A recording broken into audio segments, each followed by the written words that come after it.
सुष्मिता सेन ने अपने कम उम्र बॉयफ्रेंड के साथ ताल्लुकात के इख्तिताम का ऐलान करने के अगले ही रोज सोशल मीडिया पर एक पोस्ट की है जिसने मद्दाहों को सोच में मुब्तला कर दिया है।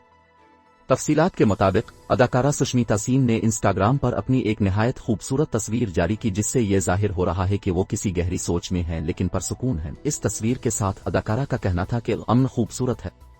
अदाकारा ने इसके अलावा अपने चाहने वालों के लिए भी खुसूसी पैगाम दर्ज करते हुए कहा कि मैं अब सबसे बहुत प्यार करती हूं। सुष्मिता सेन और उनके बॉयफ्रेंड रोमान शाल के दरमियान अलहदगी की खबरें गर्दिश कर रही थीं, जिस पर अदाकारा ने मैदान में आते हुए इन दुरुस्त करार दिया और ताल्लुकात के खात्मे का ऐलान करते हुए पैगाम जारी किया। अदाकारा का अपने पैगाम में कहना था कि हमने दोस्ती से आगाज किया, हम दोस्त रहे, ताल्लुक बहुत पहले ही खत्म हो गया था, मोहब्बत बाकी है। सुष्मिता सेन और रोमान शाल के दरमियान मोहब्बत का आगाज 2018 में हुआ जिसका ऐलान उन्होंने एक वीडियो सेशन के दौरान एक साथ सामने आते हुए किया।